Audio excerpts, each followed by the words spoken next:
So I've worked in politics for a very long time, and especially on the Middle East. I've been a Canadian diplomat, a United Nations diplomat. At the moment, I work in conflict resolution with non-governmental organizations, where we do the same work as diplomats, but in an informal basis.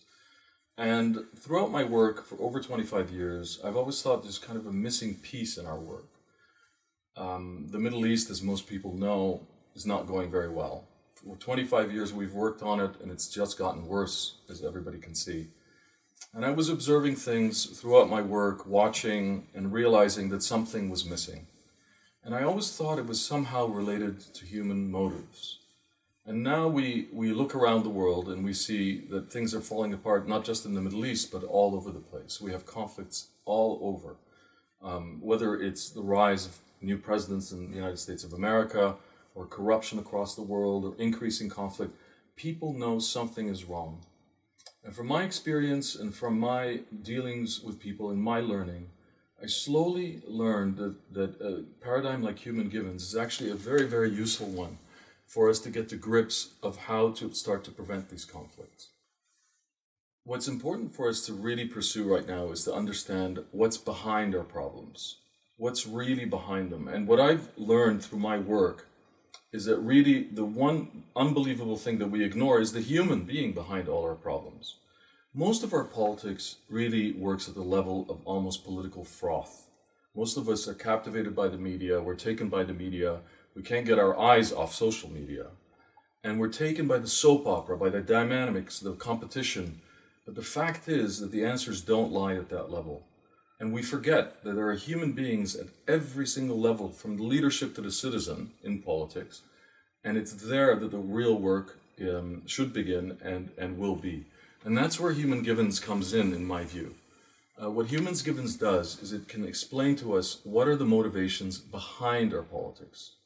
So in a way, it's like thinking of ourselves, sadly, like puppets, and that we're not completely unconscious of some of the things driving us, especially into conflict and into making huge mistakes in our political life, or, for example, in pursuing corrupt and greedy practices throughout the world.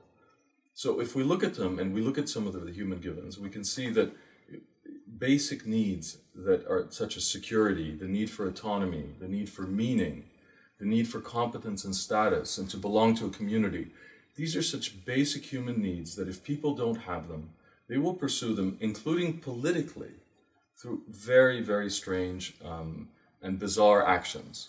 Let me give you just 3 examples of what I'm talking about that I've either worked on or experienced or have studied. The first and very tragic one that we've seen over the last 4 or 5 years is the rise of ISIS, a terrorist group. Now, there are a lot of reasons behind this, including many people look to conspiracy, and all such actions do need money, they need organization. But the fact is that this group was able to recruit people from across the world to come to Iraq and Syria and work with them. If we look at the human givens, we'll see that this group is actually providing people with a tremendous number of them in one shot. Number one, and above all, is meaning. This group makes people feel that they're doing something important and good. Ugly as it is, disgusting as it is quite often, at the same time, people are motivated towards a higher cause. They want to be stretched, they want to feel like they're doing something important, and ISIS has been able to convince young people that this is one road to go. But it's not even just that. They give them a sense of competence by giving them tasks to do. They give them status within the community. It's a whole series of human givens given by an awful group. But we can see how if people have a need that's missing and they don't firmly or properly go about getting them met, then they can easily be sidelined into a group like ISIS. We can look at another example, Israel-Palestine, which is what people call an intractable conflict, an irresolvable one. And there are many reasons why it may be irresolvable, but if people started to understand that behind the intractability are some pretty basic motives. For example, Israelis have a need for security. From Jewish history, etc., this need for security is paramount for Israelis. If they don't have that met, they can't even think straight or properly to come up with the right policies and answers to deal with their neighbors. Similarly, Palestinians have a need for independence, an independent state, or in terms of human givens, for autonomy, to have control over their lives. If they don't have that, you're going to have conflict.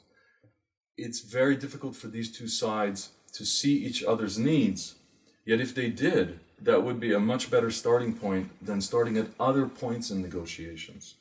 Because these being universal human needs, it's actually in the end possible to see that if I have them, someone else can have them. And then let's look at one final example, and that's the rise of Donald Trump in the United States. Love him or hate him, and it's important for people to know what's behind the people who voted for Donald Trump. And I think this case is especially telling. Many people who voted for Donald Trump are really, in my view, doing only one thing, and that is screaming that they want to take their life back, they want control back in their lives. They didn't see another candidate providing that for them. They see a huge distance between them and the elites, and they demanded to have control again. So in a way, if we first understand that need is basic and absolutely essential in any human being, that's a good starting point. One can argue, though, that maybe they made the wrong choice after that beginning need. And that's as important as recognizing the need. So in other words, there's this two-step process here politically. The first step is recognizing what need is missing in a population or in individuals. And the second step, equally important, is how you get it met. As long as the need is not recognized, then the step of how to get it met won't get done anyway. But the first step is to know that people are seeking meaning, and sadly they may join ISIS. People are seeking autonomy, and sadly they may vote for people that some of us don't like or find difficult. The how is important, and that's an education process of how people get their needs met politically.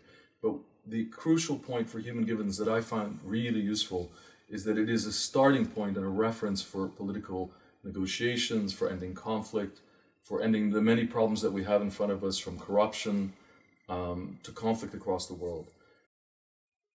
The important thing to realize, whether in an individual or a collective, is that when needs aren't met, people get very emotional. And when they get very emotional, their ability to think through something properly is lost.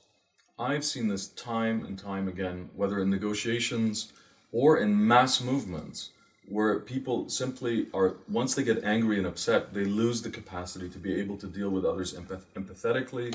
They lose the ability to think through things rationally. I've seen it in talks between enemies, and I've seen it in many levels of politics and conflict in the Middle East. In other words, there's a cycle here, a kind of sequence of events, where if we don't have our needs met, we become anxious, we become highly emotional.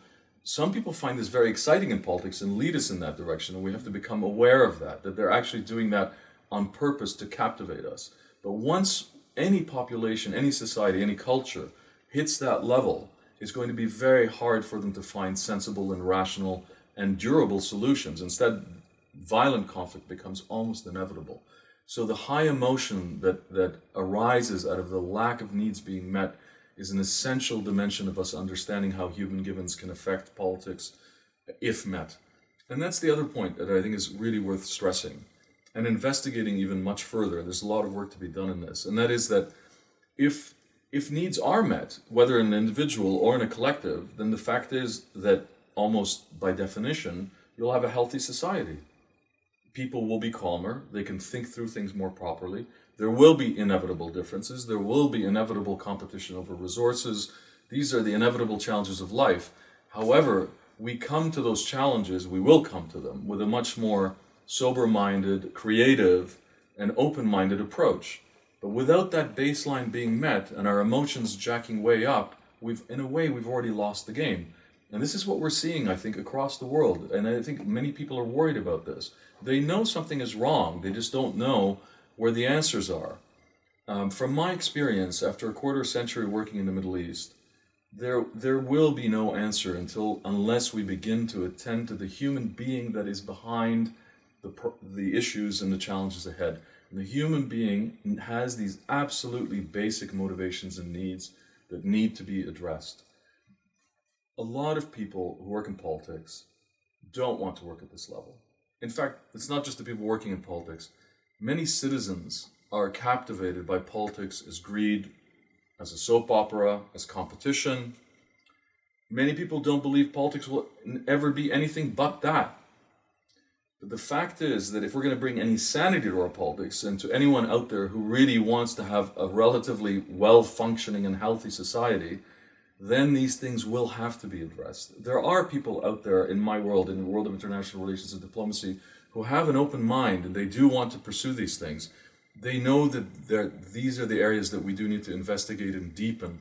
And that's why a very solid, steady, long-term process of education about these issues is absolutely necessary. So we all begin to digest them, see how they fit into our political lives. Again, use them as a reference, as a starting point, and take it from there.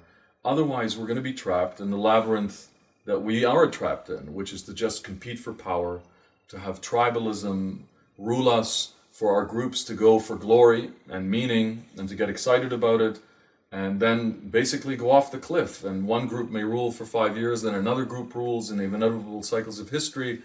But there's a lot of death and destruction and suffering that arises out of all that can be diminished if we only attend to that one basic unit in politics that's not properly being attended to, and that's the human being.